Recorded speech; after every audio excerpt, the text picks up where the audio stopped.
Ok, donc je vais vous montrer comment est-ce que si on veut mettre une date de couverture, par exemple, ça peut être préfabriqué d'épaisseur 10, par exemple. Il suffit de venir, je suis au niveau de la couverture et je vais prendre structure, je dis dalle.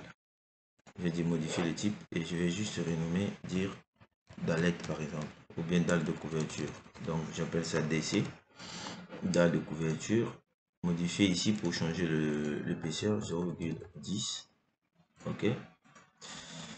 Ici, je prends le béton 25. Bon, 10 quand même, c'est un peu petit aussi. On va mettre même épaisseur. On va mettre 15. 15 c'est trop. 10. Ok. Voilà, je fais appliquer et OK. Donc, je vais venir ici. Je vais cliquer de là à là. Je valide. Et puis, quand je fais ça, vous avez votre dalle de couverture. Donc, ici, à ce niveau, on n'est pas obligé de mettre cette charge là, c'est-à-dire le poids sur notre dalle en préfabriqué. Vous voyez que on va plus mettre ça. Pourquoi? Parce que on considère ça comme étant une charge permanente. Donc du coup, le logiciel lui-même, il va en fait générer cette charge en prenant la moitié de cette charge et de donner ça sur chaque pied droit ici. Ok? Donc, maintenant, si vous ne voulez pas utiliser cette charge et que vous voulez directement placer cette charge comme étant une charge linéaire, donc on prend cette charge et on supprime ça et on va poser les charges ici comme étant les charges. Parce que si on met la dalle ici, je ne vais pas vous montrer comment calculer manuellement cette charge parce que le logiciel va générer cette charge. Maintenant, si je fais, on va voir comment calculer ça pour que le logiciel puisse pas générer. Ok? Très bien. Donc ici, toutes les charges seront divisées par 2, sauf les charges qui sont ici. Bien, maintenant, comment on fait pour envoyer ce truc sur un logiciel de dimensionnement comme Gretec ou Robot Structural? Par exemple, je vais envoyer ça dans Robot. Donc, il suffit que je vienne ici sur Analyser. Ok, je fais Robot Structural et Intégration.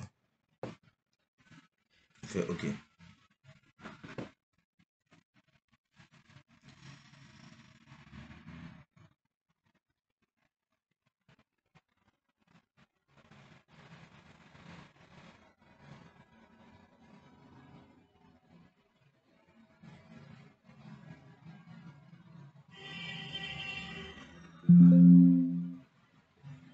Voilà. Ici, après ça, qu'est-ce que je fais? Je fais OK. Donc, le logiciel, je fais OK. Vous voyez, sur Robot, le truc est venu. Voilà. Et puis, je vais activer le croquis de profilé. Bien, je vais activer, en fait, je fais clic droit sur Robot, Attribut. Je peux activer le gabarit des panneaux. Donc, je viens sur Panneau. Et je vais dire épaisseur. Ouais, épaisseur des panneaux même. Épaisseur panneau, j'active. Vous voyez que ça sera comme ça. Ok. Bon, j'ai pas besoin de. Ça ne me sert à rien l'épaisseur des panneaux là. C'est juste qu'il y a déjà l'épaisseur. Bien. Ici, il nous faut normalement, je suis sur radier une, une charge de le coefficient de KZ qu'on doit mettre. Ok. Sur le radier. Bon, on va mettre ça sur des différents points. Par exemple, je vais mettre ici, je mets ici, je mets là, je mets là, je mets là, sur les différents points. Ok. Je sélectionne ce radier, cette dalle là. C'est une dalle de. Bon, je vais enlever aussi les cas de charge qui sont venus automatiquement. Donc chargement, cas de charge. Je supprime tout ça. Déjà ici, si vous n'êtes pas utilisateur de robot, quand vous arrivez ici, si vous voulez utiliser le BAEL, il suffit, ou bien les codes, venez sur Options, Préférences de la tâche. Unité, on va utiliser les métriques, ça c'est le paramétrage de métriques.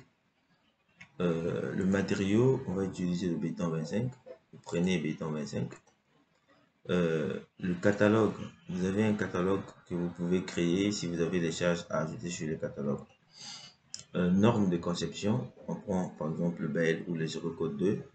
Et puis en béton armé. Maintenant en géotechnique, si vous prenez le BL, vous prenez des TI. Si vous prenez les Eurocodes, vous prenez les Eurocodes. Voilà. Donc je viens sur maillage, je mets un maillage normal. Puis je fais enregistrer les paramètres. Comme par défaut, je fais oui et OK. Très bien. Bien, donc sur radier, il est appelé radier. Donc je viens ici, je suis dalle. OK. Et puis vous allez voir que si je clique ici, vous allez voir le nom du radier 15 là. OK. Le radier 15 là, qui a quitté Revit, il vient avec son nom. Ici, je mets mode coque. Et je viens ici sur les 3 points qui sont là. Radier 20, 15, ici 15. Maintenant, je vais cliquer ici pour activer les paramètres d'élasticité du sol. Je vais cliquer ça. Voilà les paramètres d'élasticité du sol sont là. Le coefficient d'élasticité du sol. KZ, c'est le KZ là qu'on a besoin. Le KX et le KY représentent 10% de KZ. Maintenant, nous, ce qu'on doit savoir, c'est on va utiliser une contrainte du sol, de sol à l'ELS de 1,5 bar. Bon, 1,5 bar ou 2 bars. Bon, on va prendre une contrainte par exemple de 2 bars à l'ELS. Donc du coup, pour la contrainte de rupture, parce que le KZ, c'est le Q ultime, c'est-à-dire la contrainte ultime multiplié par 40. 40, c'est un paramètre sans unité. Maintenant, le Q ultime ici, ok, c'est le Q, c'est-à-dire la contrainte du sol à l'ELS qu'on nous a donné, multiplié par 3. Donc, le Q ultime, ce sera 2 fois 7, donc ce sera 6 bars. Or, 6 bars égale à 600, je crois que le newton par mètre carré. Donc, on revient ici, on a 600 fois 40. Donc, ça va nous donner le KZ qu'on va mettre là-bas. Donc, j'ai 600, ok, et multiplié par 40, ça nous donne 24 000. Donc, j'ai 24 000. Donc, je prends les 24 000 là, je viens mettre ça ici. Et puis, je dis ici 2400, 10%. Ok, je fais ajouter. Ok, je fais ajouter. Ajouter aussi. Ok, et j'applique. Donc, c'est considéré déjà comme étant un radier général. C'est quand je clique ici, je clique sur les 3 points, vous allez voir que le sol il est là. Bien. Maintenant, je vais faire clic droit, attribut, symbole de charge. Je vais venir sur les nœuds, modèle. Je cherche les relâches. Non, non, non. Je cherche les rotules. Non, non. Les charges que j'ai mis en bas. La réaction du sol. Nœud, les barres, c'est pas ça. Les panneaux. On passe à ici, destination des couleurs. Les charges. Je vois pas valeur, mine, charge, force, vue. Je vois pas structure, je vois pas. Donc, favori. Je commence par favori. Je regarde, est-ce que j'ai ça ici? J'ai pas ça. Modèle. Les appuis, le relâchement, l'excentrement, sur l'élastique, je pose ça. Et puis je fais appliquer et OK. Je regarde, est-ce que j'ai le sol élastique? Non. Je vais voir. Je clique sur appui. Je prends les appuis sur Facic. OK. Je double-clique sur. Je fais les appuis. Sur Facic, j'appelle ça. Donc, ou bien je clique nouveau. Et élastique. Coefficient d'élasticité comptant. Moi, je vais venir par exemple décocher. Est-ce que ici c'est paramètre carré en fait? Je vais venir décocher ça et mettre la valeur. Ici, si je mets ça, ici je mets ça, Ici, je mets ça. Donc, c'est là. Et moi, je vais juste chercher là où il y a les nœuds. Bon, ici, j'ai pas encore des nœuds.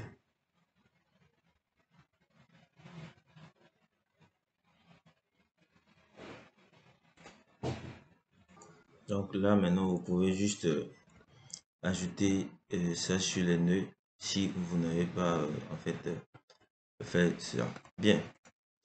Maintenant, on va voir comment créer les cas de charge, chargement, cas de charge. Le poids propre, je vais appeler ça poids propre, PP, j'ajoute, vous allez voir le comportement de la structure. Le poids propre, il est appliqué. Je vais ici, j'enlève poids propre, je mets le vide qui est ici. Je vais dire, le premier cas de charge G, c'est quelle charge? Oh, j'ai supprimé. Bon, en fait, tous les cas de charge ici n'ont pas la même application. Donc, je vais appeler poussée de terre. Bien, poids propre, poussée de terre.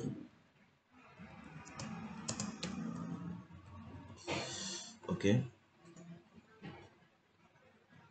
En dehors de poussée de terre, nous avons charge, charge de couverture. Ok, c'est-à-dire dalle préfabriquée ou bien quoi. En dehors de ça, nous avons pression hydrostatique, pH,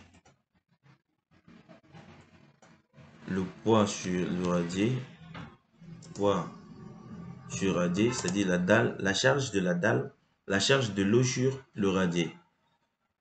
Ok, c'est dalle de fond. Le poids sur radier. Ok, donc on a poussée de terre, charge de couverture, le pression hydrostatique et le poids sur le radier. Je vais ajouter maintenant les charges d'exploitation. La première charge d'exploitation, c'est surcharge de donc SQ remblai. Surcharge de remblai. Ici, c'est surcharge de sur les dallettes, c'est-à-dire la dalle de couverture. DC. Surcharge sur la dalle de couverture. Voilà quelques charges et une dernière, le système BR. Je vais ajouter BR. Vous voyez, donc j'ai ça. Puis je peux fermer. Donc quand je clique ici, j'ai tout ça. Très bien.